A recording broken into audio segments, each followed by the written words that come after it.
கல்விக்குள்ளில் பயணிக்கூடிய அனைத்து நண்பர்களுக்கும் வணக்கம். நான் தர்மபுரியிலிருந்து ரமேஷ் பேசுகிறேன். நான் 108 அவசர ஊர்தியில் பணிபுரிந்து வருகிறேன். நான் பணிபுரிந்து கொண்டே நம்ம அறம் கல்விக்குள்ளில் படிப்பதற்கு பயணித்து கொண்டிருக்கிறேன். அறம் கல்விக்குள்ளில் கவிதை போட்டி நடத்துள்ளார்கள்.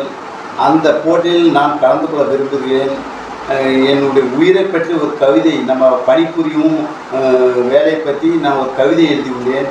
கவிதை: பால்வற்றே மார்போடு கண்ணீர் விடும் ஏழைத்தாயின் சாயல், மருத்துவமனைக்கு செல்ல கூப்பிட்ட குரலுக்கு ஓடி வந்த 108க்கும் இப்போது மூச்சரிக்கிறது டேஸ் டேஸ்.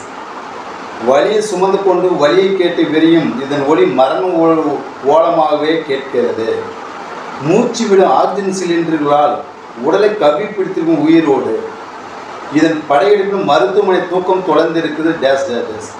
108 அவசர ஊர்தி இலக்கணத்தை மாற்றி இதையும் வரிசையில் நிற்க வைத்து சமத்த பாடம் எடுக்கும் மருத்துவமனை டேஸ் டேஸ். ஊசலாடும் உயிர்களை சுமந்து கொண்டு சஞ்சலத்தோடு வரிசையில் நிற்கும் 108 அவசர ஊர்திக்கு டேஸ் டேஸ் டேஸ்.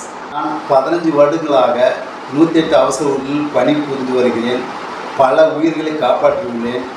மேலும் என் நண்பர்களோடு சேர்ந்து வருஷத்துக்கு ஒரு டைம் பிளட் கேம்ப் போட்டு நம்ம இலவசமாக பிளட் தந்துள்ளேன்.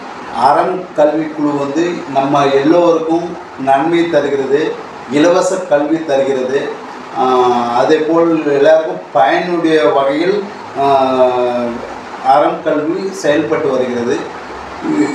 இதற்கு அறம் கல்வி சார்பாக வணக்கம்.